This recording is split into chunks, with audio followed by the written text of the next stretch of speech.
So without further ado, I have the honor of introducing Martyn Etherington. I'm going to say a few things about Martyn, but it's from his LinkedIn page, which I found extraordinarily interesting, and it shows why, in some sense, he's the perfect person to have, if you'd like, on this panel or this discussion. This is what Martyn says about himself. Besides the fact that he is the EVP and Chief Marketing Officer at Teradata, he doesn't have to say that about himself. That's just a fact. His team is responsible for repositioning and strengthening Teradata's brand, supporting growth strategies, cultivating opportunities in mega data customers, and increasing demand for Teradata's solutions globally. This is my favorite part, though. Since becoming CMO in 2018, Etherington has transformed the marketing function at Teradata into a customer-centric, digital-first strategy. And here's I'm going to steal this part, to translate the brand into demand. So without further ado, Martyn, it's great to, in some sense, you and I'd have I think our third now discussion at one of these events. Yeah, it's always fun, Eric, and thanks for that introduction this morning. So I was going to ask you right from the beginning, you could answer this in lots of ways, but what did you think about my talk, and in particular, using user transaction data to measure brand equity as opposed to, let's say, a brand tracker? Like, are you worried that if you only focus on the sales, the transactions, that you're kind of losing the soul of the customer? You're not really listening to the customer. You're just seeing the outcomes of what they buy.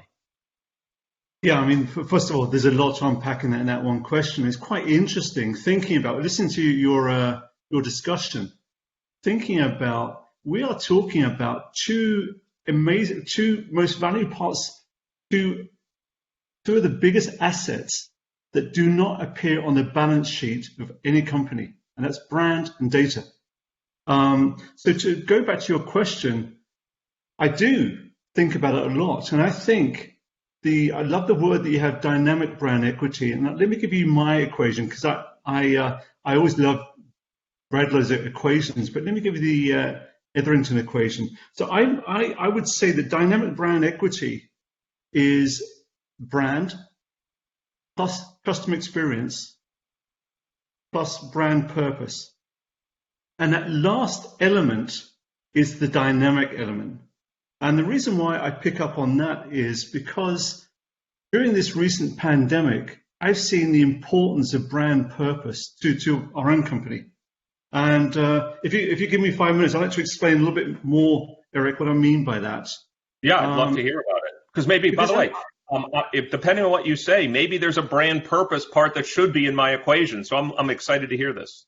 I think there would. And I think I'd like to challenge our thinking. I'm challenging my thinking here. And I'd like the audience to either challenge that, disprove it, or validate my hypothesis, which is during the pandemic, we saw a number of our customers. Some of them thrived.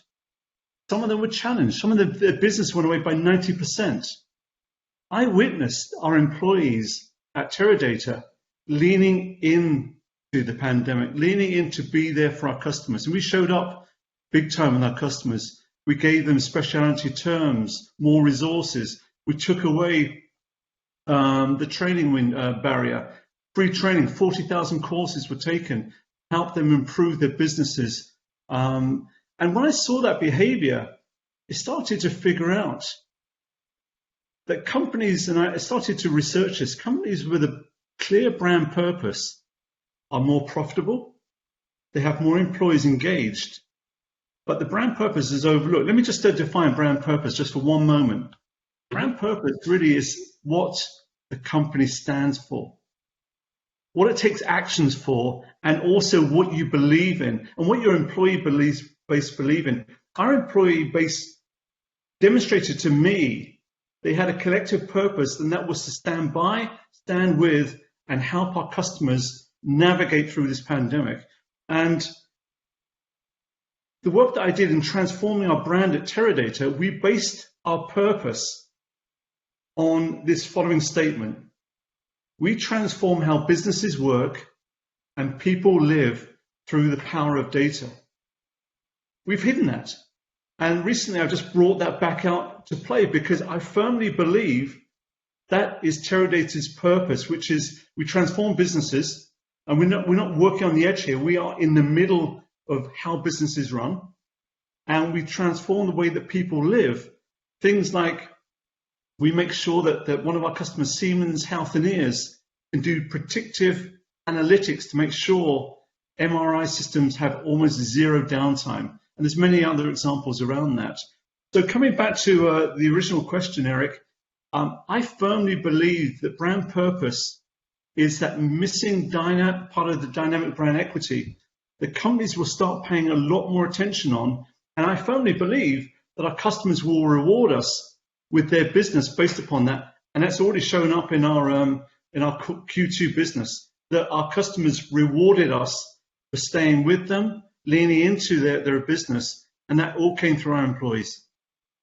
That's actually a perfect lead, Martyn, into my next question, which is, obviously, since you and I have spoken over the years, I know you've spent a lot of time thinking about Teradata's brand. How do you measure, if you like, the ROI of the efforts you're taking? Or another way to frame it is, how do you know what it is that you're doing is working? Because as you said, by Teradata leaning in during this pandemic time, sales may increase, maybe not, but it might be a year from now, 2 years from now, 5 years from now that it will. Brand equity is thought of as this long-run thing. What do you do in the short run to make you sleep well at night, to make you think, hey, we're on the right track here when it comes to building our brand? Yeah, I think some of the more established brands, and I think brands that they're in their mainstream business, will see immediacy. We have been in a transformation for the last 3.5, 4 years.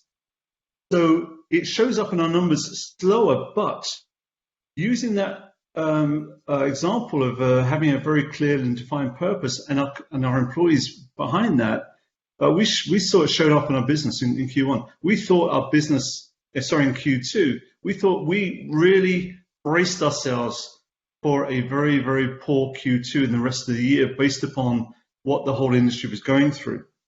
And I think the reward for us is measured in a number of ways. It is our customers, customer loyalty, customer purchase, and also their propensity to purchase from us in the next 6, 9, 12 months. And we know that because it shows up in our funnel. Our funnel has grown by about 20-30% over the last quarter or so. And then, of course, we look at the other proxies, NPS. And I know that you've got a mixed view on NPS, but we use it not necessarily, it's scientifically, we use it as a proxy. And we try to triangulate as much customer satisfaction, NPS, funnel, and a number of things. So there's no one given metric. And those people wedded to a brand tracker, that's just folly in my perspective. You've got to have multiple things on the radar, and they will all lead you to the well-being of your brand. Well, from that point of view, obviously, Martyn, and from everything you've said, first of all, I completely agree. Matter of fact, that really is, from my point of view, the major takeaway from my talk, which is, why not throw a transaction-based brand equity measure into the hopper? As you said, you want to look at it from different perspectives. You want to look at it from different parts of your funnel as well. And my view is, in some sense, I hate to say it, but mine's just math and a little bit of computing and data. I know Teradata knows plenty of math. I know Teradata has plenty of data. I know you have plenty of computing. So in some sense, I don't want to call it transaction-based brand equity for free, but it sort of is. And to me, I agree with you. And that kind of leads to my next question, and was on my last slide. Let's imagine sales are up for Teradata, or funnel measures are up for Teradata, but however you measure your brand is down. What would you do then? I'm sure many people are thinking about that. I have a brand tracker. My sales looks fine. Everything looks like it's going well. But this damn brand tracker, whoever it's measured, seems to say there could be a problem. What would you do as the CMO if that happened at Teradata? I think this is happening right now. I think, I'll give you an example. So day to day with our customers that know us, respect us, grown up with us, run the business on us, we've got great relationships. But because we've been through this massive transformation, and we've really allowed our brand to atrophy for the last 10, 15 years, our brand is, if you speak to a number of people, they have a 10-year-old frame of reference about who we are, what we do. And my job right now is the business is going well, relatively well, but my broader market thinks of us and our brand in a very old way with really not very nice words attributed to that. And we picked that up with our brand tracker, our brand awareness and preference surveys. So we've got this two things going on right now. I've got to work to really reposition the brand and re-educate the market to our relevancy. And yet at the same time, working with our existing customers to say, look, we're here for the long term. We're going to be here with you now, but we're going to help you navigate through this thing. So if I was to look at our brand tracker, I wouldn't be able to get up in the mornings, Eric, because it would be telling me all the wrong things. I'm now looking at our dashboards, our pipeline, our NPS scores, and that's the one that's given me the wrong way to be able to work on the brand and reposition the brand in the market. Yeah, I want to make two comments about what you said. The first comment is what you said is one of the funniest times I have when I teach at Wharton and the MBA students. I always said, let me tell you the good news of having a strong brand. You have a strong brand. Let me tell you the bad news of having a strong brand. You have a strong brand. And the minute you get cemented in the market, in people's mind, it's an incredibly sticky form of positioning where it's really hard to move. And so I always talk about, I'd love your thoughts, and this is kind of what you were talking about. Teradata has high awareness, but awareness for what? Awareness for what you may have done 10 years ago, which was your brand positioning. And the fact is you were such a successful, strong brand, it's hard to move. I just now formed a new saying, which is, I think it's dynamic brand awareness and preference, because you're absolutely right. We are known for something that we are a 40-year-old brand, 41-year-old brand, and we're known for stuff that we've done over the years, which is great, by the way, but we've got to be seen more relevant in today's more contemporary as-a-service cloud world and cloud ethos, and we have to show up with our brand in that area. And you are right, there is the good of having great and strong brand, but if you don't treat that brand dynamically, which is your proposition, you get cemented. And I think that the word dynamic has got to be on the forefront of all of the people on this call. And I'm going to now take that back as my saying is, we've now got to focus on the dynamic brand aspect of our business, because if not, we are wed to our past. So let me ask you another question. I actually reviewed an interesting academic article recently, which doesn't really matter whether I liked it or not, but it had an interesting premise. It almost said that people that, like myself, it wasn't using my name, but it was criticizing people like myself who do customer lifetime value work, that we're focused on short-term profits and that's diametrically opposed to building the brand. And they actually did an empirical study where they basically looked at firms that spend a lot of money building customer lifetime value models and a lot of firms that spend money on brand, and said, typically if you do one, you don't do the other, and which ones actually drive sales and profits. So how do you think about both, let's call them in a B2B setting, individual level customer value, customer lifetime value, and brand? Do you see them as opposed to each other? Do you see them as close cousins? How do you see them?